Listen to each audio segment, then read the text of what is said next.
Big Deals Experts, o podcast do Investidores VC que reúne especialistas do mercado e insights para impulsionar startups.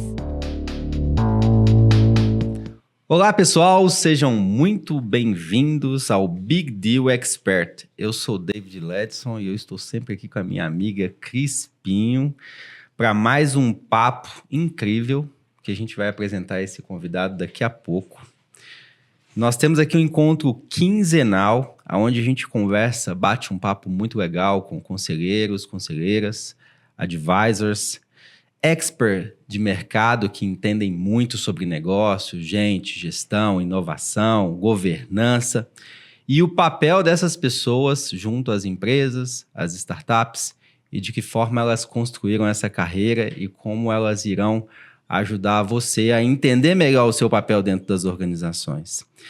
E como de praxe, não poderia ser diferente, a gente gosta sempre de começar o episódio falando da Minimal Club, que é a nossa camisa básica preta. Para você que está aí assistindo o nosso episódio, independente do canal, você vai ver um link aí na tela em algum lugar, onde você tem 15% de desconto na Minimal e 10% na Moon, que é a nossa moda feminina. E eu vi hoje aqui que a Minimal agora tem o perfume, que é o Black. Fica a dica aí para quem não conhece. E Cris, para apresentar o nosso convidado, eu passo a bola para você e... Então, pessoal, hoje nós temos aqui conosco o Wellington Santos, uma pessoa que eu tive o prazer de conhecer numa turma eu fui mentora dele, né, no trabalho que ele apresentou numa turma especial sobre Environmental, Social and Governance, né? Então, como aplicar isso nos negócios. E o Wellington, ele é o diretor executivo de Gente e Gestão e ESG na Bional. E ele hoje vai conversar sobre nós uma coisa super importante, que eu gosto muito. Nós vamos falar sobre a cadeia verde no país e como é que a Bional está contribuindo para isso. Então, nós vamos ter um pouquinho de técnico, mas vamos ter muito também de gente e gestão. Wellington, seja super bem-vindo. Obrigado. Muito obrigado por você ter aceitado o nosso convite.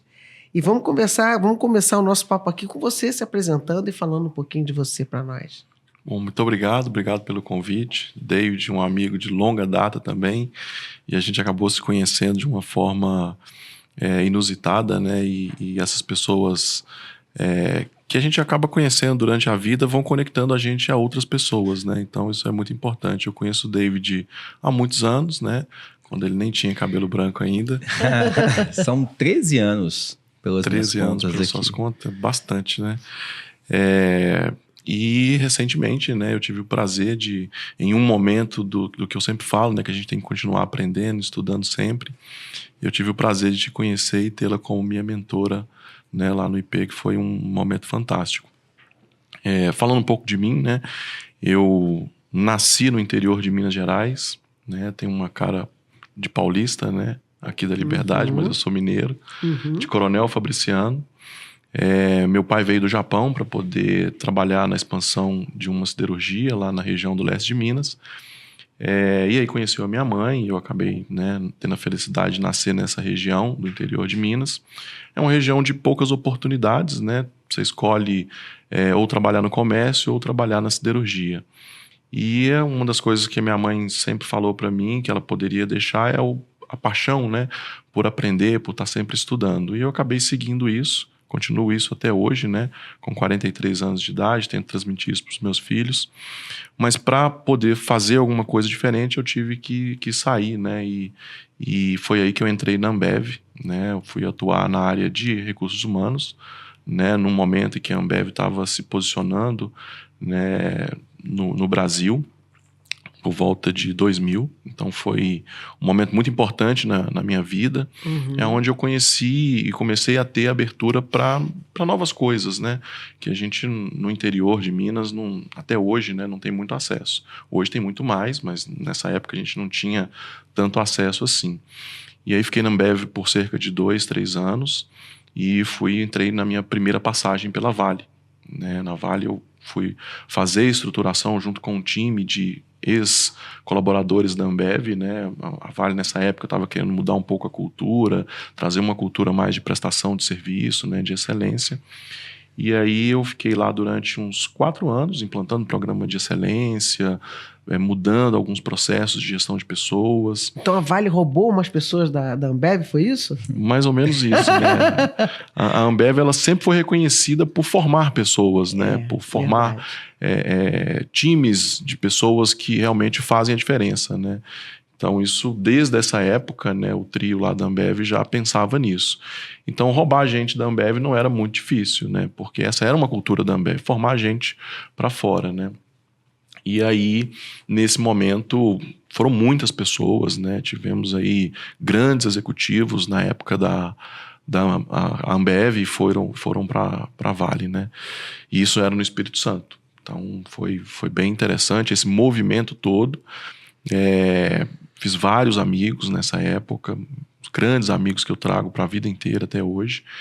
E nesse momento eu já estava numa posição de gestão, uma posição de liderança. Foi onde eu assumi na Vale meus primeiros liderados. Foi um momento muito interessante, frio na barriga total, né? Desde um estagiário até um assistente. Primeiro momento de liderado, eu acho que é aquele momento que a gente olha e pensa, né, eu vou por esse caminho, vou ser um líder ou não, vou continuar na minha zona de conforto e vou fazer as coisas que eu já sei fazer, né? Eu acredito muito nisso, né, que a gente só cresce quando sai dessa zona de conforto. E eu acabei saindo, fui forçado a sair, né, por um convite, né, de uma líder na época. E nesse momento eu lembro até hoje. Hoje eu encontro com esses primeiros liderados, né, e vejo que um está num caminho de empreendedorismo, o outro está num caminho de liderança, assim como eu também. Mas essas voltas que a vida dá na gente, né, de acordo com cada uma das decisões que a gente toma, né? Se eu lá atrás não tivesse tomado essa decisão de me arriscar, né, e ter tido o apoio também de algumas pessoas mais sêniores, né? Desde essa época eu valorizo muito isso, né? De aprender com quem já passou por essa jornada, né, de liderança, é muito importante. Então foi um momento muito, muito importante. E ali eu tive minhas primeiras lições de grandes empresas, né? Uma empresa que era estatal, muito lenta, um Titanic, né? Um navio indo para um lado, muito difícil de você virar as coisas, e nós fomos chamados para fazer essa mudança, né?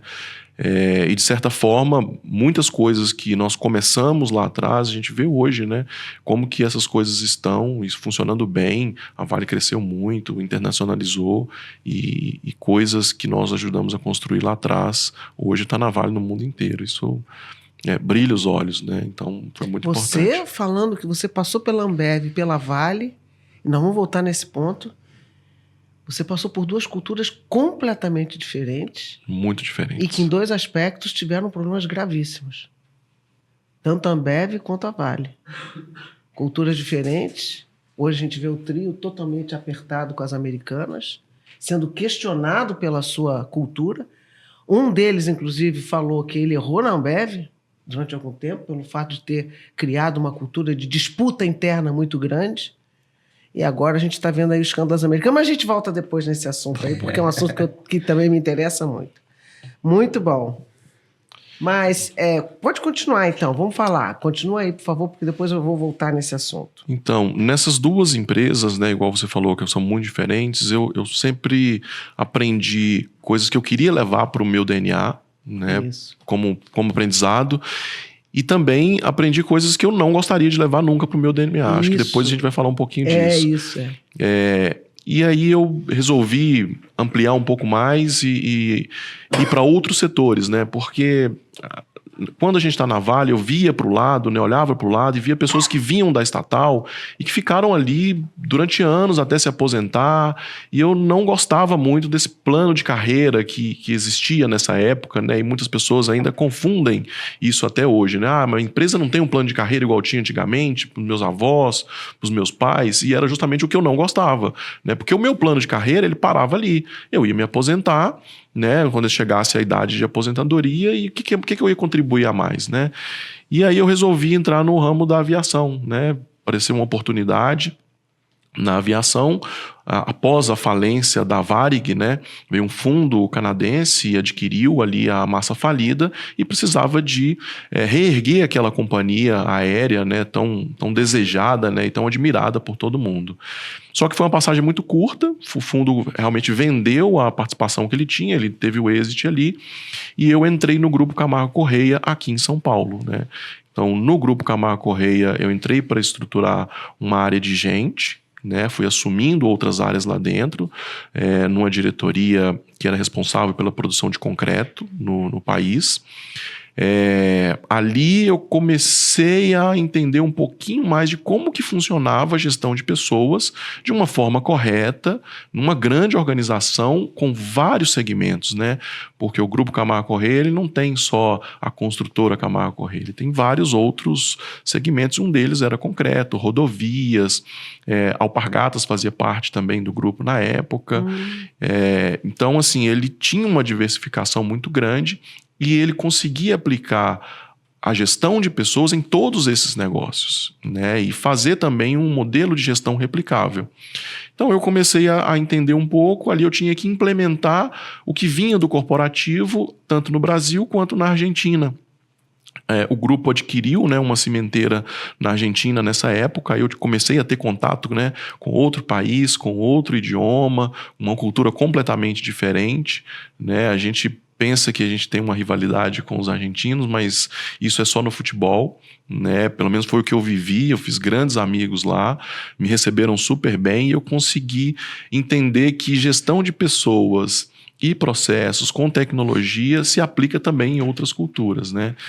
E aí, nessa época, na linha do aprendizado, né, eu escolhi uma instituição para poder me desenvolver um pouco mais, que foi a FIA, que é a Fundação Estudo de Administração aqui da USP. Na época, foi uma pesquisa que eu fiz assim, de melhores MBAs do Brasil, né, e tive a felicidade de encontrar aqui, né, em São Paulo, onde eu estava na época, que abriu muita oportunidade, e fui para lá estudar. E ali eu fiz uma rede, né, consegui ampliar um pouco mais a minha rede de relacionamento. Foi um momento muito importante para isso, nesse momento, que eu fui indo por um lado, né, pelo conhecimento, pela instituição e por tudo mais, e encontrei uma rede de apoio muito grande de executivos, de empreendedores, de advisors, assim, pessoas extremamente sêniores. O processo seletivo era absurdo para entrar, né? Se não tivesse uma grande empresa que era Camargo Corrêa por trás, eu não teria entrado nesse processo. Muito jovem, eu tinha 25 anos. Nossa. Fazendo esse MBA na FIA, vocês sabem que isso até hoje, né, é raridade, mas eu consegui passar nesse processo e recebi um convite para poder participar do IPO de uma empresa. Eu estava num momento muito bom no grupo Camargo Corrêa, e esse convite veio de uma forma muito inesperada, né, para fazer o IPO de uma empresa em Belo Horizonte. Foi aí que eu conheci o David. E eu voltei, né, ali na minha rede, na minha turma da FIA, que eu lembro até hoje, Martino, uma pessoa fantástica. Falei, Martino, apareceu essa oportunidade aqui. Martino hoje tem um fundo de investimento na Itália. E falei, cara, o que você acha? Ele falou, senhor Japa, cara, não tem nem dúvida, vai fazer o IPO, bichão. Eu conheço 2 pessoas que fizeram IPO e eu conheço muita gente. Falei, cara, mas eu não faço nem ideia do que é isso. E ele foi me explicar o que era, como é que funcionava. Na época não tinha talvez nem 400 empresas listadas na bolsa ainda. Então foi assim, um negócio que brilhou muito o meu olho, né, de deixar um legado diferente, de construir algo diferente na minha carreira, diferente de outras pessoas. E eu tinha já 26 para 27 anos, né? E eu aceitei esse desafio. Aparentemente, em termos, né, eu poderia estar pensando em voltar um pouco na minha carreira para Belo Horizonte, Minas Gerais, mas esse IPO era algo que na época me brilhava muito. Então fui para lá, enfrentei muitos desafios. Uma empresa, ela não era familiar, mas ela era de processos familiares, com um dono só, né, que estava na linha de frente do negócio, e um fundo junto com o escritório mandatado para poder mudar aquela cultura, implantar processos profissionais, né, na linha do convencimento do dono, para poder fazer as coisas acontecerem, né? Então, Hoje em dia a gente fala de questões importantes, né, em formulário de referência, como é que a gente faz ali a gestão de pessoas, como é que dá transparência, né, para isso tudo, e naquela época a gente já enfrentava isso, né, você tinha uma regulamentação muito forte para as empresas que queriam ser listadas ali no novo mercado, né, para fazer o IPO. Não tinha tanto playbook quanto se tem hoje. Você não tinha muita referência. As empresas não eram abertas desse ponto, né, de você chegar e falar, deixa eu ir fazer um benchmark. E a gente conseguia, né, fazer, né, na cara de pau, como a gente diz, né, lá em Minas. A gente vai, pede, o não a gente já tem. Vamos atrás da vergonha, né? Vamos atrás da humilhação. E a gente conseguiu fazer em algumas empresas listadas, via amigos, via rede de relacionamento, outras pessoas que vão abrindo portas pra gente. Conseguimos fazer, fizemos o IPO, né? Trabalhávamos ali 15, 20 horas, às vezes, por dia. Era um negócio insano. E aí, mais amizade, mais amigos pra vida toda. Foi um momento assim muito inspirador e um dos momentos que eu talvez mais trabalhei na minha vida em termos de desgaste, sabe? Mas a gente conseguiu, fizemos o IPO, a empresa seguiu à frente, né? Tivemos vários processos importantes, várias iniciativas para aumentar o nível de governança daquela empresa e tornar essa empresa confiável para o mercado, né? Mas na época ali falava muito de governança, não falava dos outros aspectos, né? E já era muito difícil, né? Imagino hoje para fazer o IPO de uma empresa com todas as outras questões que estão envolvidas, né? E depois desse momento recebi outros convites para outras empresas e uma turma que já tinha trabalhado comigo lá na Vale, na Ambev também, estava numa iniciativa aqui do BTG, no Rio de Janeiro, uma empresa offshore, né, de operação e construção de navios no Rio de Janeiro. E foi aí que eu fui entrar ali literalmente, né, para alto mar e entender e trabalhar com várias outras culturas, porque ela operava navios de fora, de várias bandeiras, e o que a gente vê hoje, né, de gestão de pessoas para esse mundo de navegação, onde a pessoa fica embarcada vários dias, é uma coisa muito complexa, né, porque a legislação ela exige que uma parte da tripulação brasileira e o restante pode ser da bandeira do navio. Só que eles não se dão muito bem a bordo, né? A liderança toda é de outro país e elas engolem, né, goela abaixo, literalmente, a tripulação brasileira por uma questão de regulamentação. E a gente tinha que conversar com essa liderança, explicar para ela, né, de uma deve forma... ter muito preconceito também, né? Imagino. Muito, muito preconceito. É uma coisa absurda, assim, de todos os tipos que você possa imaginar, né, dessa liderança com esse pessoal daqui, mas é por falta de conhecimento também, né? E a gente tinha um approach um pouco diferente de outras gestões, né, mostrando como que isso era diferente. Nós pegamos ali uma questão de segurança marítima muito forte, com alguns acidentes, com coisas bem difíceis ali. Essa cultura de desconfiança e preconceito, ela é muito detrimental para a segurança do navio, para a segurança marítima. Isso aí você tem toda a razão. Vai puxar um fio ali, vai puxar uma pena, vai achar um peru, uma galinha, entendeu? É complicadíssimo. A gente teve muitas situações nesse sentido. Tivemos óbito com homem ao mar e processo de investigação muito rigoroso, um processo de retorno desse corpo para o país de origem, uma coisa assim absurda, a desconfiança, né, de que um tripulante brasileiro tinha feito algo de errado com um tripulante estrangeiro, uma coisa absurda. Tinha o problema da língua também, né? Ainda também isso, né?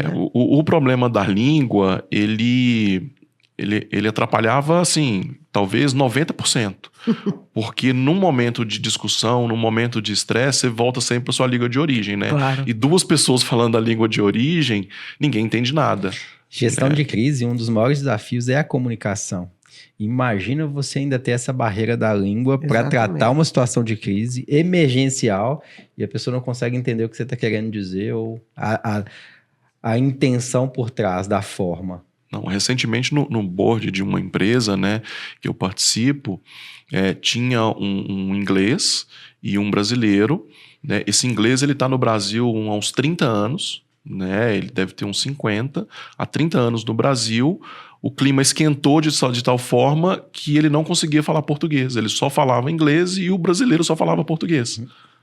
Que coisa, Há hein? 30 anos no Brasil. Então, assim, você imagina. E a gente dos dois lados tentando entender o que cada um estava falando ali para poder tentar colocar ali uns panos quentes e amenizar a discussão, né? Então, essa comunicação com duas línguas, com duas cidadanias, ela é absurdamente importante e impactava muito no dia a dia dessa operação.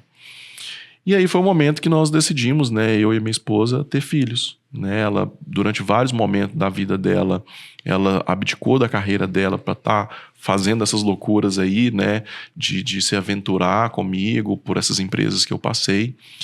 E nós decidimos ter filhos e a gente morava nessa época no Rio de Janeiro, pós-Copa do Mundo, né, que foi aqui no Brasil. E a gente queria vir para São Paulo ou voltar para Belo Horizonte para estar mais próximo da rede de apoio. E aí foi o momento que eu decidi a família, né? E nós fomos primeiro buscar em Belo Horizonte. E aí eu prestei trabalho, né, uma consultoria para uma empresa que queria fazer ali um processo de M&A ou uma venda da empresa para fora, né, para algum fundo. Era uma empresa que não tinha sucessor, né? O dono, né, o fundador, ele veio preparando o filho para assumir a sucessão em um acidente trágico, né? Esse filho faleceu. Meu Deus. E ele não tinha outro, não tinha plano B. Não tinha um plano B. E na verdade, assim, ele também estava desgostoso. Ele não queria mais aquele negócio, né? E era um negócio de muito sucesso, né? No segmento de farmacêutico animal, tinha patentes e tudo mais, né? Que é uma coisa muito difícil, né? E acabamos formando um time de organização da estrutura profissional. Lá atrás, na Locamérica, a gente fez para um IPO. Nessa empresa menor, nós fizemos para que ela fosse vendida, né? Organizamos a casa, deixamos as coisas auditáveis de forma transparente, com uma governança bem estruturada, e aí essa empresa foi vendida para uma grande francesa, e foi quando eu fui convidado, né, para poder assumir uma posição de diretoria no grupo Monte Santo Tavares. Era, na época, o maior exportador de café do mundo, um dos maiores produtores do mundo, privado, né, mas também familiar. Né? Minas Gerais tem essa característica, né, de grandes empresas que a gente não faz nem ideia do tamanho que seja e sendo tocadas pelo fundador ou pelo filho de um fundador, né? E que nem sempre tem ali um conselho de administração. A gente tem um apoio muito grande lá da Fundação Dom Cabral, professor Elismar, que talvez vocês conheçam, né, formando alguns conselheiros, né, já vinha fazendo isso há muitos anos, mas nessa empresa não tinha.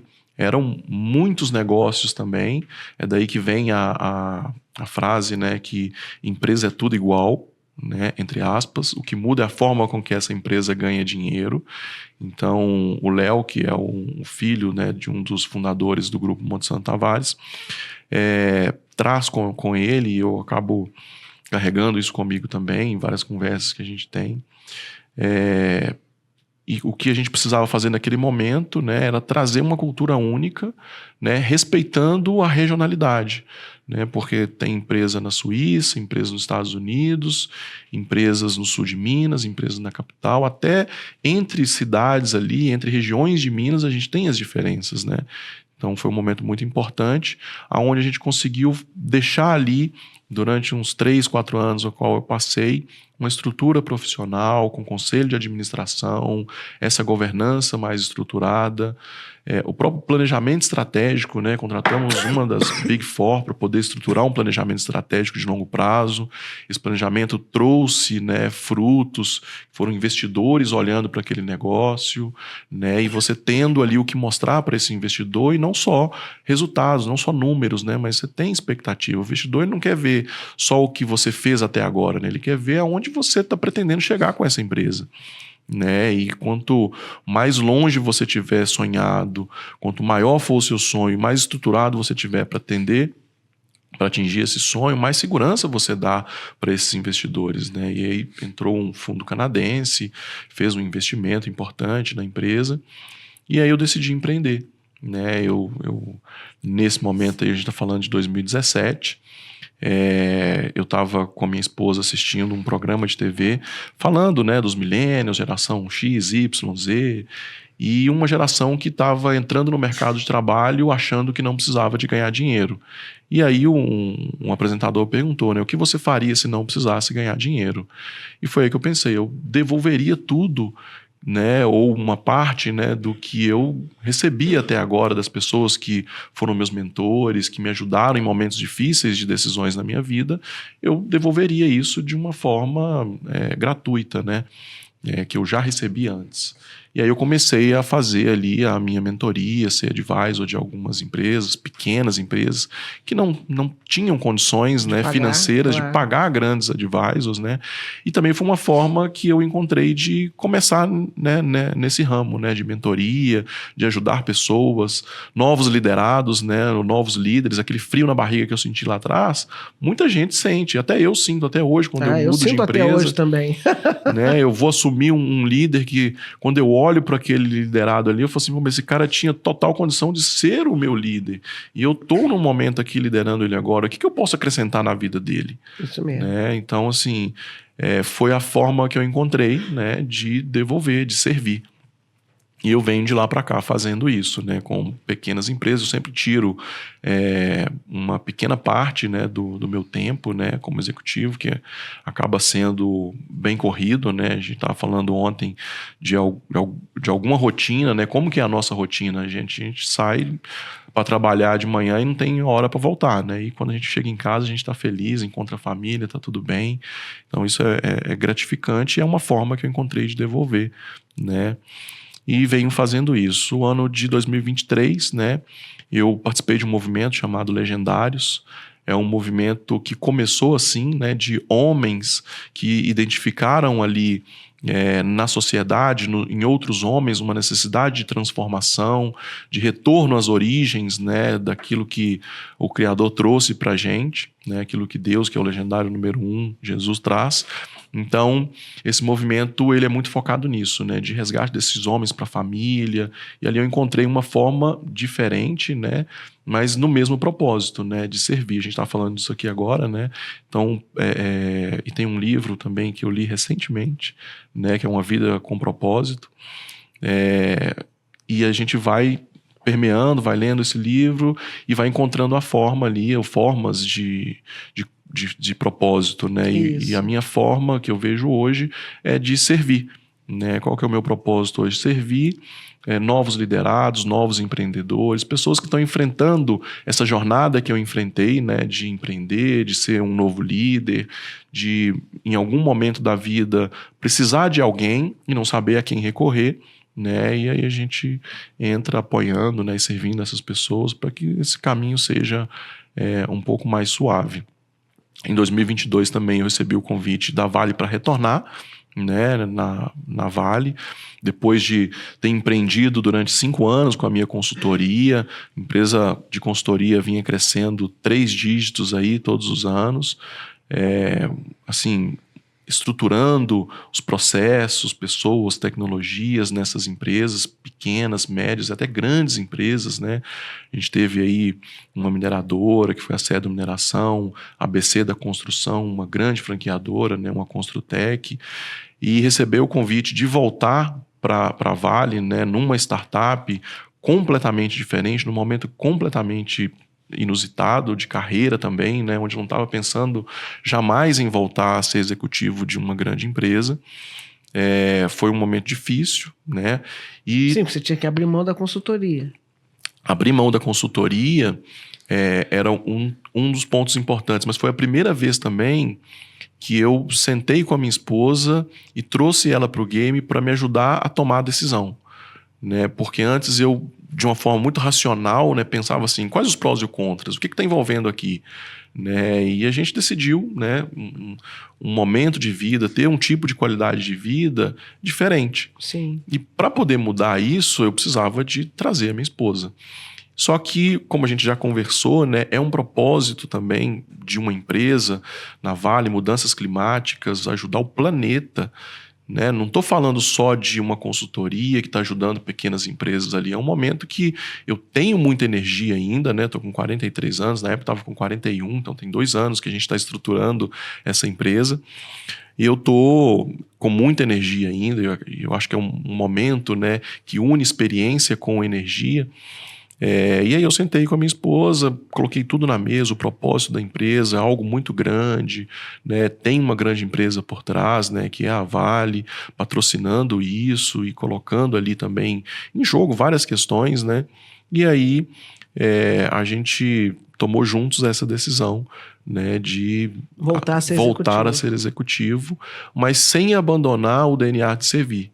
Né? Esse DNA de servir foi algo muito importante e que eu continuo fazendo. Então, eu venho, né, ampliando, então tem uma quantidade de pessoas que eu mentoro e que eu faço, né, esse trabalho, né, que eu vou controlando ali para não tomar muito tempo e atrapalhar, né, em outras questões também. É o tanto que eu consigo ajudar. Você sabe que essa coisa de você trazer o DNA de servir, rapaz, isso é tão importante para a nossa vida, principalmente para o conselheiro, sabe?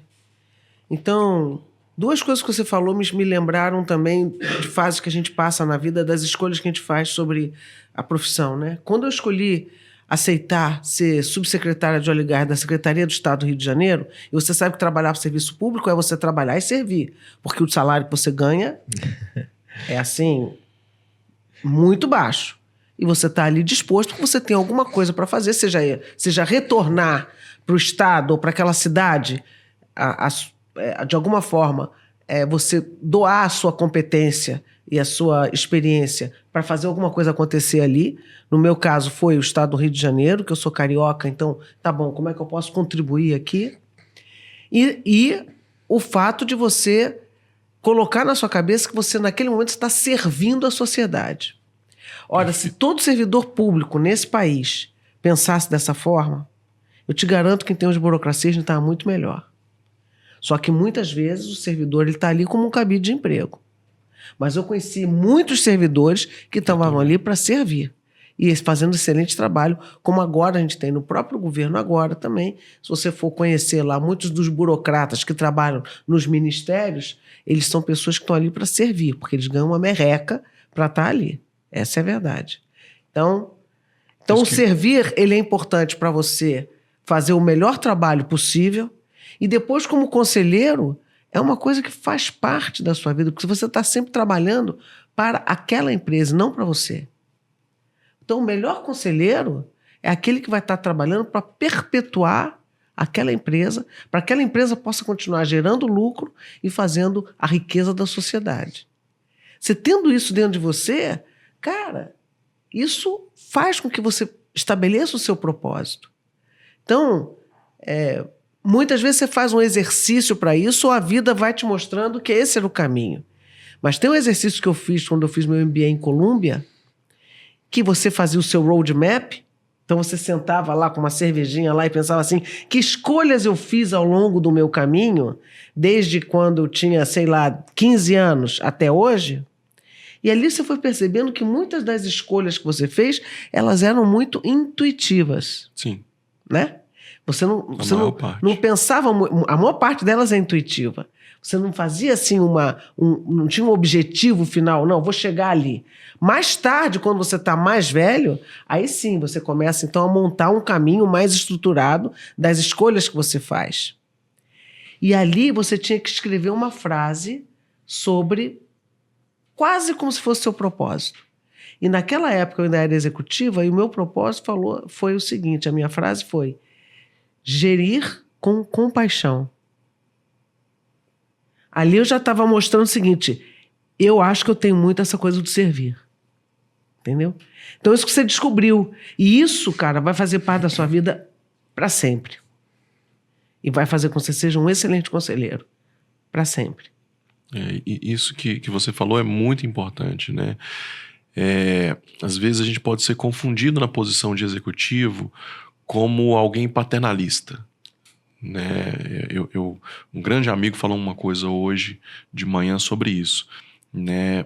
Mas o paternalista, ele tem algumas características que são importantes, e o servir é muito importante e pode ser uma das características do paternalismo, né? Que é a questão do pai e da mãe, que você fica ali servindo, né, os seus filhos 24/7. Isso. Né? Mas você não está servindo de forma aleatória. Você está servindo pensando num futuro melhor para ele e para o seu legado também. Porque quando você passa numa empresa como conselheiro, né, você é advisor de uma empresa, quando aquela empresa, depois de 5, 10 anos ali, fez um ramp-up e está num sucesso, você olha para ela e fala assim como eu olho para algumas hoje, fala assim, eu passei por ali.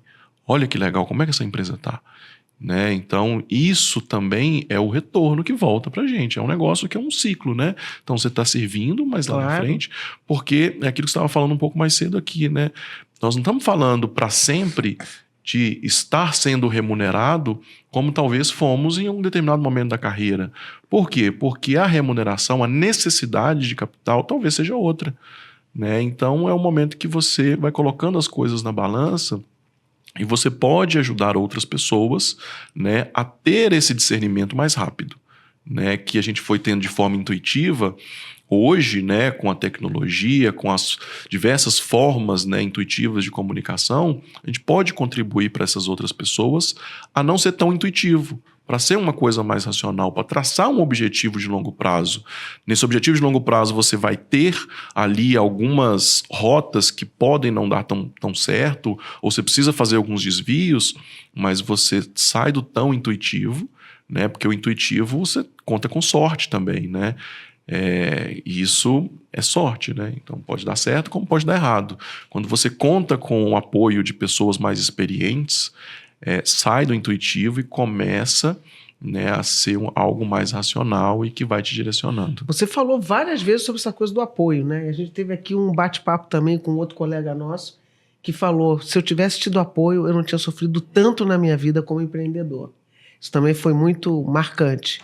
Então, o apoio, mas esse apoio, essa rede, você constrói ela. Sim. E você só constrói ela com compaixão, com empatia.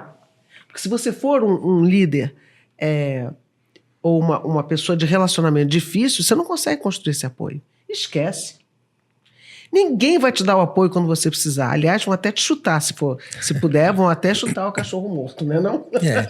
Eu costumo dizer que é uma mochila que você ganha. E você vai colocando nessa mochila as suas experiências, os erros, os acertos, os aprendizados, o que você não faria de novo, o que você faria e aprimoraria. Então, quando você olha para você hoje, nós olhamos para a nossa maturidade ao longo do tempo, é uma soma de feridas pequenas que você vai ali ganhando essa musculatura que te torna quem você é hoje. E olhar para as coisas hoje com a maturidade que a gente tem é muito mais fácil, em perspectiva de retrovisor. Quando nós tínhamos 10, 15 anos atrás, enquanto iniciantes, era muito mais difícil. Sim. Então a gente erra muito. Hoje você tem muito mais ferramentas na sua mochila que você pode tirar e usar de forma mais adequada do que se tinha lá na Vale quando você começou, que foi ali que você conta a sua primeira experiência profissional. E isso é que é legal, não tem como você copiar de um colega e falar, vou fazer igual e vou ter o mesmo sucesso. Não vai acontecer. Hoje você não comete os mesmos erros pelas experiências.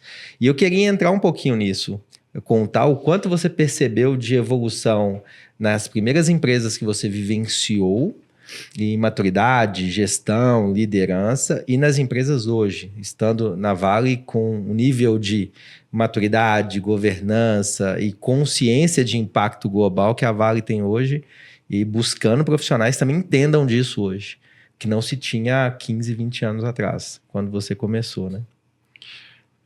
David, essa questão da mochila, né, é muito importante, né? Quantas vezes a gente não ouve, né, colegas que chegam nos 40 falando como eu queria ter essa mochila aos 20, né? Mas Deus não dá asa à cobra não, entendeu? Deus não dá asa à cobra, né? Então, assim, e é exatamente isso que eu vejo de diferença, né? Então, assim, esses dois momentos que você citou aí de Vale, né? nessa época que eu comecei na Vale, existia uma liderança individual. Cada líder buscava o seu estilo de liderança, liderava de uma forma que ele achava a forma correta. Não existia-se um padrão na sociedade de líder, né? Você tinha ali várias pessoas de referência, mas dentro dessa Vale, né, que já era gigante na época, você não tinha ali uma preocupação, talvez, do board ou da diretoria executiva com o estilo de liderança da empresa. Hoje não. Hoje é completamente diferente. Hoje, às vezes, as reuniões de gestão, né, as reuniões estratégicas da empresa são muito mais voltadas para a liderança, ou seja, ocupam uma agenda importante da liderança. Eu estou falando da alta administração da empresa, né? Muito maior, às vezes, do que a área operacional toma, os resultados da empresa tomam, né? Por quê? Porque existe essa cobrança natural, né? Tudo hoje que você faz, ele tem uma visibilidade, mas eu vejo que as pessoas ainda estão perdidas, né? Fala-se muito do que fazer, o que você tem que ser, o que você não pode fazer, mas não fala do como. E não fala onde você precisa adquirir conhecimento para colocar isso em prática, né? Que é o como. Então, assim, isso ainda está em processo de evolução. Eu não acho que é para aqui, né? A gente saiu de cada um fazia do seu jeito, existe um que fazer agora, mas a gente precisa avançar. No dia a dia, como? Né? Como que eu sou um líder que incentiva as pessoas, que faz com que essas pessoas cresçam, né, na medida que elas vão evoluindo, né, nas medidas que elas vão entregando seus resultados. Como que eu reconheço? Fala-se muito que você precisa de dar mérito, né, a quem faz as coisas. Mas como? É um tapinha nas costas? É um parabéns?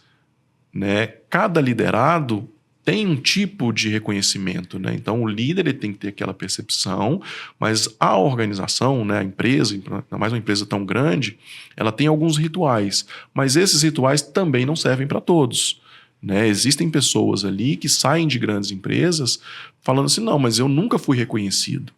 E ela já recebeu os bottoms, os pins, as canecas, viagens, dinheiro e tudo mais, mas não era o reconhecimento que ela esperava. Então ainda falta esse ouvir, né, o one-on-one ali, onde o líder, né, tá sempre falando e não está ouvindo. Ele precisa entender ali algumas questões importantes de como que esse liderado precisa avançar, né? O jeito que a Cris hoje quer ser reconhecida não é o mesmo jeito do Dave, não é o mesmo jeito do Wellington, né? Então eu acho que a Vale hoje, né, ou a Bional, onde que eu estou hoje, que é uma empresa da Vale, como, né? Qual o próximo passo? Mas isso já passo? É um passo enorme, porque, veja, pelo menos ali já foi feita durante esse tempo uma gestão cultural para dizer o seguinte, olha, aqui nós trabalhamos dessa forma e reconhecemos isso. Isso já é um passo enorme para uma empresa do tamanho da Vale, né? Exatamente. Que você falou que era toda desintegrada dessa forma, quer dizer, cada um tinha ali suas, não vou dizer metas, mas seus objetivos ali para serem acompanhados e tal, e achava que assim era a forma certa de liderar. Agora, pelo menos, tenta-se uma harmonização. Perfeito. Excelente. A gente tá falando... Mas isso é super importante. A Vale vem tratando disso durante muitos anos, né? Mesmo não estando lá durante esse tempo, eu tenho muitos amigos e acompanho, né, em diversas posições lá dentro, e eles trazem isso, que a cultura da Vale vem sendo trabalhada nesse sentido, né? O board da empresa está trazendo elementos de cultura que são muito relevantes para o futuro que essa empresa quer. Exatamente. Então, os valores Isso. hoje da Vale, eles são disseminados assim, em todos os momentos, né? Não existe uma reunião lá dentro que você não fala de um valor. Você está sempre falando quais são os valores, como que isso significa, o que foi feito, aonde que erramos, contrário a esse valor aqui nesse momento, porque lições aprendidas, né? Questão da segurança, né? Algo assim que vem trazendo e ampliando essa questão da liderança. Tem que ser reforçado, né? Todo o processo de cultura, ele tem que estar o tempo inteiro sendo relembrado, que as pessoas, elas estão sempre ocupadas com dezenas de prioridades. E se ela não for lembrada ali constantemente do compromisso que ela assumiu com aquela empresa, e aí você pega a Vale, uma empresa que tem mais de 60 mil colaboradores, é uma das maiores empresas da América Latina e do mundo. Se ela não reforçar isso constantemente, vai se perder ao longo do processo. E governança, toda a parte de cultura, é algo que tem que estar no dia a dia. Não pode ser no quadro, na parede, nos ônibus. Não, é o comportamento das pessoas nas reuniões, no café, né, no caminho. Exemplo, é isso mesmo. O exemplo dos executivos, das pessoas, ele vai replicando dentro da organização. Isso mesmo. Assim também como a empresa responde a determinadas crises, né? Então a Vale agora passa por uma crise de novo. Um segundo conselheiro pediu as contas lá, pediu a renúncia por causa de interferência principalmente do governo federal, né, com seus representantes no conselho, quanto à escolha do novo CEO, né, ou a manutenção ou não do CEO. Então, a segunda foi essa semana. Quer dizer, como a empresa responde a essas crises, né? Isso também passa a ser um exemplo para todos os empregados.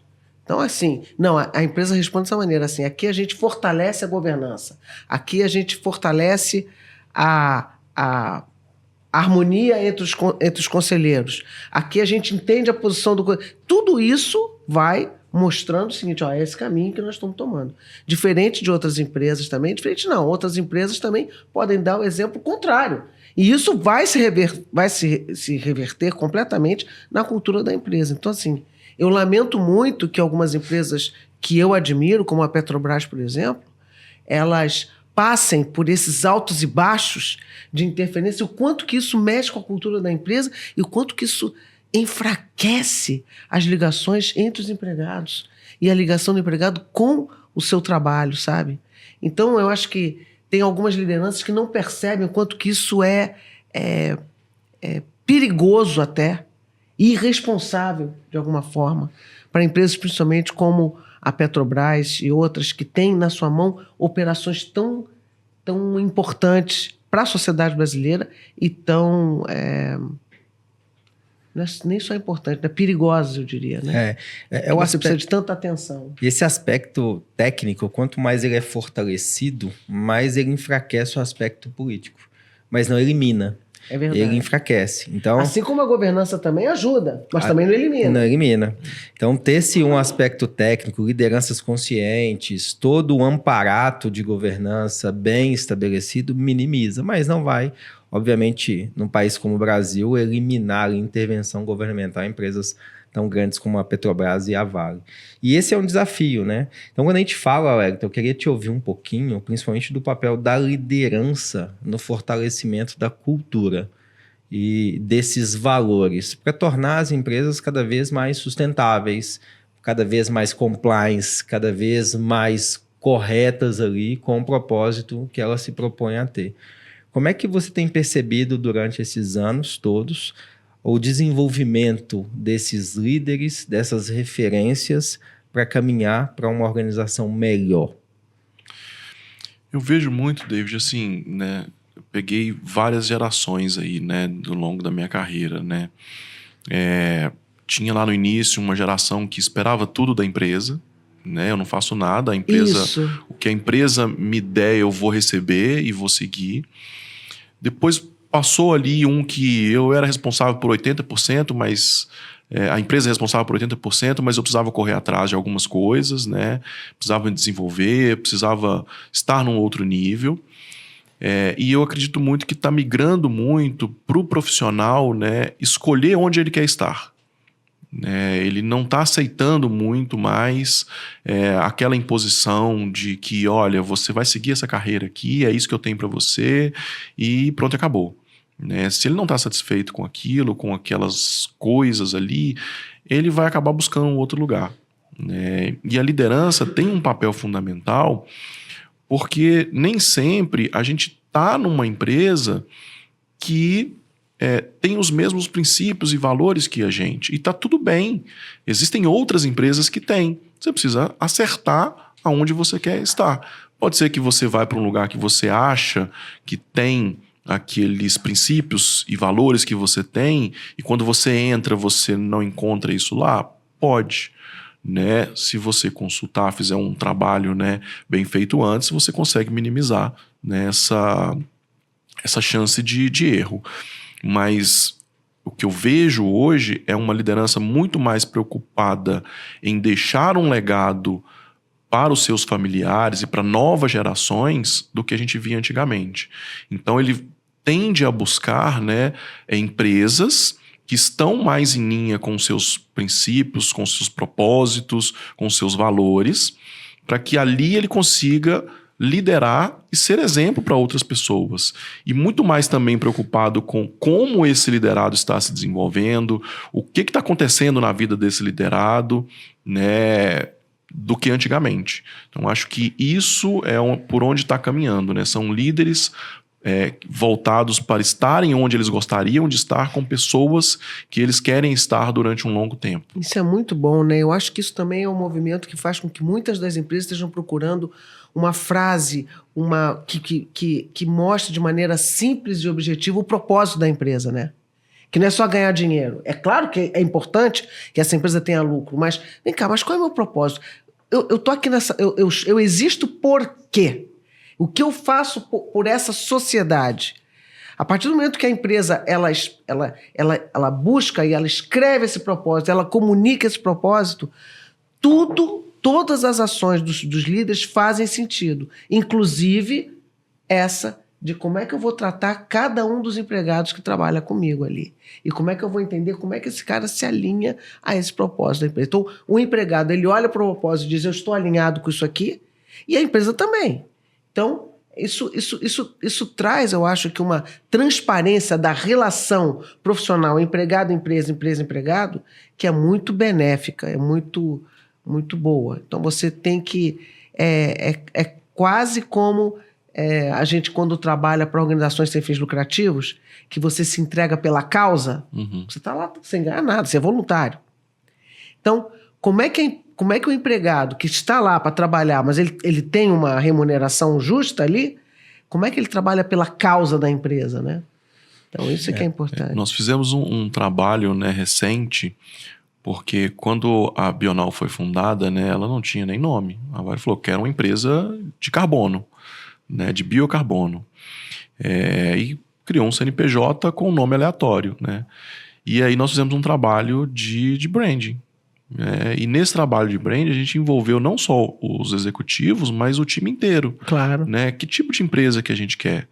Né? Nós temos aqui um propósito de fornecer um biocarbono ali, né? Essa é a nossa missão, talvez, de fornecer um biocarbono para reduzir os gases de efeito estufa, mas o que está por trás disso? Né? E nós chegamos numa frase que parece simples, mas que por trás dela direciona tudo, né? Ajudar as pessoas descarbonizando o planeta. Exatamente. É fantástico. E é a pergunta que eu queria trazer para você, Wellington.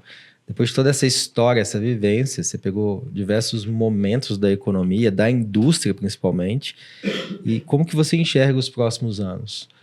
Como é que você percebe a evolução das empresas, o quanto que isso já está mais maduro nos ambientes que você está frequentando hoje, principalmente dentro dessa indústria?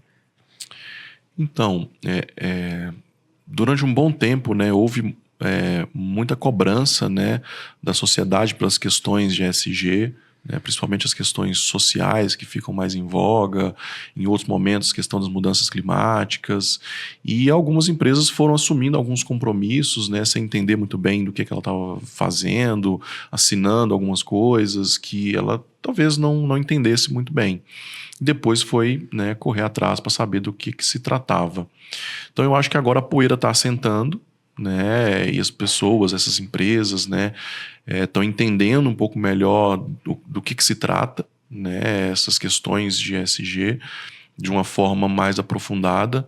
Hoje a gente tem aí diversas instituições com experts ensinando, explicando o que realmente o mundo está falando e o que isso significa dentro de uma organização. E eu acredito que nos próximos anos nós vamos ter empresas se tornando cada vez mais profissionais nesse aspecto, de forma séria, né, com objetivos sólidos e pessoas tratando essas questões de uma forma profissional. Né? Não só num oba-oba que a gente viu, né? De tipo, tá todo mundo fazendo, eu vou fazer. Isso é legal, vamos fazer. Não. O que é importante e o que isso tem a ver, como que essas coisas se materializam dentro do meu negócio. Isso. Qual que é a materialidade que a gente fala muito, né, no meu negócio? Não é tudo que se materializa dentro do meu negócio. Eu não preciso pegar lá todos os ODS e trazer e arrumar uma coisa para fazer com todos eles aqui. Não. Quais são os principais? Do que se trata? E como que eu quero me posicionar? Então, eu tenho visto essa evolução. Essa maturidade, né? Até a formação de pessoas, né, de profissionais mais voltados para isso. Então, antigamente, né, a gente falava muito de meio ambiente, sustentabilidade e tudo mais. Hoje não, hoje são coisas mais direcionadas. A gente fala de ESG é muito amplo, mas os profissionais estão se especializando. Cada um dentro da caixinha do E, do S ou do G. Né? E tem também os generalistas que estão olhando para um futuro de forma correta. Eu acho que isso fez parte de um processo e faz parte de um processo natural de você entender o que é isso e como é que a minha empresa se coloca dentro dessa cadeia, né? Na medida em que você identifica o seguinte, a minha empresa, ela produz tal coisa e essa coisa, ela causa tem algumas externalidades positivas e negativas. Sim. E eu trago isso para dentro da minha matriz de risco do meu negócio. Porque na medida em que eu estou causando algum problema maior para o meio ambiente, por exemplo, isso vai influenciar, isso vai causar algum prejuízo para o meu negócio. E ali, então, você tem que criar uma barreira para você mitigar esse risco potencial para o negócio.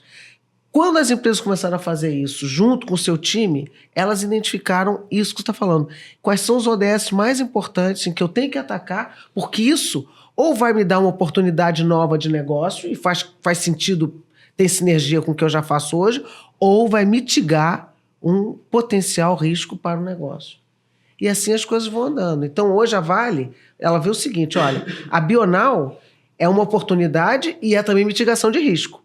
Ela é oportunidade porque ela está me dando um produto novo em que eu vou poder entrar num mercado e aproveitar essa oportunidade que o mundo vai dar para um aço verde. Então, eu vou entrar com esse minério verde que daqui a pouco vai ser super valorizado no mundo. É uma oportunidade. Ao mesmo tempo, é também uma minimização de risco, porque ela também não quer ficar fora. Isso pode vir a trazer algum dano para o negócio no futuro, seja na captação de investimentos, seja lá do que for.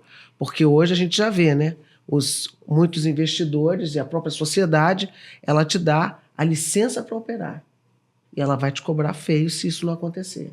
Assim como também os investidores, eles vão dizer o seguinte, esse dinheiro eu não empresto, porque você não tem nenhuma ação para descarbonizar o planeta. Então esse dinheiro aqui eu não vou te emprestar. Ou se eu te emprestar, ele vai custar uma fortuna. E eu vou emprestar para a empresa que está fazendo. Isso que você falou, assim, é tão importante, trazendo o como, né? Há bem pouco tempo atrás, né, nos projetos, quando você vai falar de investimento, você faz uma due diligence para entender questões ambientais, como é que está sendo feito, como é que está sendo construído, muito mais voltado para as questões de riscos em segurança, riscos corporativos, né? E hoje, na nossa empresa, para todos os projetos, antes de aprovar o investimento, a gente tem uma due diligence ESG. Isso. Aonde a gente avalia, né, com o apoio de algumas consultorias, tudo que tem naquela região. Por exemplo, povos originários, como é que foi feito isso? A gente fala muito de biomassa, como que essa biomassa foi cultivada? Ela tem uma certificação, mas por trás dessa certificação, como é que foram utilizados os recursos hídricos naquilo ali? Tudo voltado para as questões de ESG. Não estou falando só da governança, não. É principalmente a questão social e ambiental. Então, há bem pouco tempo atrás, não se ouvia muito disso. As consultorias que a gente trata, apesar de serem consultorias de 30, 40 anos no mercado, elas mesmas trazem para a gente e falam, o que vocês estão fazendo é coisa rara, não recente. poucos anos, nós estamos falando de 3, 4, 5 anos, as empresas começaram a se atentar para isso. E hoje, na Bional, todos os projetos têm due diligence socioambiental, né? E essa due diligence é tão importante que ela vai setar para a gente se a gente vai seguir adiante ou não com o projeto. Né? Pode ser que a gente chegue em algum projeto. Pode ser que você onere tanto o projeto que aquele projeto não vai adiante porque ele ficou economicamente inviável. Exatamente. A gente analisa, inclusive, por exemplo, fluxo de caminhões, por onde esses caminhões vão passar, vai impactar a escola, a igreja, a comunidade. Nós vamos precisar de fazer um contorno rodoviário, vai precisar de investir em melhoria de alguma infraestrutura. Isso vai onerar muito, não vai onerar? Como é que isso vai se comportar dentro de um cenário de projeto para uma empresa do nosso porte? Maturidade, né? Aprendeu ao longo dos anos e evoluiu os seus processos. Eu queria partir para os finalmente, Sérgio. Então, eu queria que você trouxesse aqui para os nossos ouvintes um pouco sobre aprendizado, educação. Em 2011, nós estávamos sentados numa sala e eu montava cubo mágico, diversos tipos de cubo. E aí eu entreguei um cubo mágico para o Hélito em 2011 e ele falou assim, ele falou uma frase que me marcou muito, que é: qualquer problema, a gente precisa de tempo e foco ali no problema. E eu dei um cubo mágico para ele. E ele foi montar o cubo mágico e ele não desistiu enquanto ele não montou aquele cubo mágico. E entregou ele pronto. O quanto que isso driva a sua escola, a sua vida, de continuar ali aprendendo, focando, querendo algo mais que pode de alguma forma impactar na sua vida e também impactar na vida das pessoas através da sua. Hoje eu lembro dessa história do cubo, não lembrava dessa frase, né? Eu tenho até hoje uma fórmula para resolver o cubo mágico no meu celular. O David, ele tinha uns cubos de, assim, coisa que eu nunca tinha visto na vida, né? Eu achava que cubo era só o cubo mesmo, né? Mas ele tinha uns outros lá que eram bem interessantes. 3x3, 4x4, Isso. 11x11. 11x11. Mas eu acrescento disciplina, né? Então, assim, você tem que ter foco. E para ter foco, você precisa estar olhando para algum lugar, né? Então, nesse caso, era resolver aquele problema. Mas as empresas, elas têm os seus problemas, né? Só que para ter foco nos problemas da empresa, naqueles que você quer resolver, é igual na medicina. Você precisa fazer um diagnóstico, né? Você está com alguns problemas na sua saúde, você não sabe o que tem, você busca um especialista e você vai fazer um diagnóstico. E a partir desse diagnóstico, você vai falar onde você quer chegar, né? Olha, eu quero chegar na minha empresa, vou estruturar um planejamento estratégico, eu vou querer vender a empresa, eu quero crescer, eu quero trazer sócio, o que eu vou fazer com essa empresa? Aí você vai colocar foco nisso, né? E colocando foco, para chegar lá na frente, realmente precisa de tempo. Só que você também tem que ter disciplina. Porque se você não tiver disciplina, a gente estava falando de jiu-jitsu, né? Você tem que ter disciplina, você tem que ter muita perseverança, vai dar errado, você vai ter que dar uns 3 tapinhas ali, bater, né? Só que a gente fala bastante no jiu-jitsu, né? Quando você luta, você vai competir, você nunca perde. Você está sempre ganhando ou aprendendo. Então, aprendendo o tempo inteiro. Só que você tem que ter disciplina para chegar lá e atingir os seus resultados e, de novo, contando com o apoio de pessoas que podem te ajudar, né? O caminho ele pode ser suave e mais suave com gente te ajudando, com os professores, com os mestres, em qualquer área de atuação. Não se restringe só ao mundo dos negócios, né? No jiu-jitsu a gente tem os nossos mestres, né? No legendário a gente tem os nossos coordenadores, nas empresas nós temos os nossos advisors, nós temos os nossos mentores e por aí vai. Sempre contando com o apoio de alguém ajudando. Você vai seguir à risca aquilo que aquela pessoa está falando? Não, você tem o seu estilo. Você tem ali o seu poder de discernimento e de escolha. Às vezes eu estou conversando com você, você me dá uma opinião, a Cris me dá outra opinião e uma é contrária à outra. Qual que eu vou seguir? Eu tenho que pensar, colocar na mesa, fazer minha balancinha, os prós e os contras e tomar talvez uma no meio do caminho ou uma do lado do David ou outra da Cris e conviver com aquilo, né? Obviamente, porque a minha vida é os meus resultados, é o impacto que eu causo nas pessoas que estão ao meu redor, na minha família, né? Então, às vezes, também tem gente que quer seguir, né, arrisca, né, a receita de bolo. Muita gente chega e fala, né, não, mas qual que é o segredo de ter uma carreira de sucesso? Ô, amigo, não é um segredo, são vários segredos, né? Não é uma coisa só. Se fosse uma coisa só, a gente já ia vendendo, né? Eu vou montar uma pacotinha aqui, vou vender, colocar aqui nessa caneca e vou começar a vender a magia, né, de se tornar um executivo de sucesso, sair lá de coronel fabriciano, sem perspectiva nenhuma, para ter uma família, para ter um legado estruturado, né? Não é assim. Ao longo da carreira a gente vê que existem várias decisões, né? Então, assim, a receita de bolo ela não existe nem para questão de emagrecimento, né? De saúde e tudo mais. São várias coisas, né? E geralmente as pessoas sabem o que falta é o como e disciplina. Muito bom. Fantástico, Wellington. O contexto importa muito e cada escolha são várias renúncias que você precisa tomar aí na sua vida. Mas como o tempo, ele sempre grita aos nossos olhos aqui, a gente está caminhando para os finalmente. E para agradecer a sua participação aqui, a colaboração, a Minimal Cube tem aqui um presentinho para você. Obrigado. A gente gosta aqui de reconhecer as pessoas que nos visitam. E aqui, Wellington, olha aqui, ó, um presente nosso para você colocar no seu escritório, onde você achar por bem, com carinho aqui de um cartão, pela sua participação aqui conosco. Que lindo, gente. Obrigado. E as pessoas vão poder ouvir quando te visitarem, é só... Esse quadrinho aí onde você mostra que a sua participação aqui conosco, aqui, esse momento tão legal desse bate-papo de compartilhamento de experiências. E aí, muito então, obrigado. Para a gente caminhar aqui, como que as pessoas te encontram nas redes sociais? Então, eu tô no LinkedIn, né, onde eu tô bem ativo ultimamente. Então, é o Wellington A. Santos, só me procurar lá, né, e é por lá que eu me comunico e que eu tô buscando, né, esse servir e ajudar as pessoas com as minhas ideias. Então, eu respondo e eu converso com bastante gente ali. É por lá que eu realmente sou encontrado. Cris, como que as pessoas te encontram? Assim como o Wellington é no LinkedIn também. Então é lá onde eu respondo também, onde eu também posto muita coisa. É Cristina Pinho e Instituto Luiza. Vocês me acham rapidamente. Pessoal, eu gostaria de agradecer você que nos acompanha até aqui no Big Deal, em todas as plataformas, no YouTube, do investidores.vc. As nossas formações de advisor, de conselheiros ali, de investidores.vc para founders e a próxima que está chegando aí sobre M&As.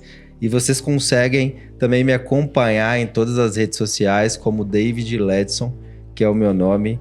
E foi um prazer mais esse episódio com você, viu, Cris? E com o nosso convidado especial, o Wellington Santos, famoso Japa, no episódio número 19, nosso 19º episódio. Obrigado, Wellington. Obrigado, David. Uma honra, um prazer enorme estar aqui.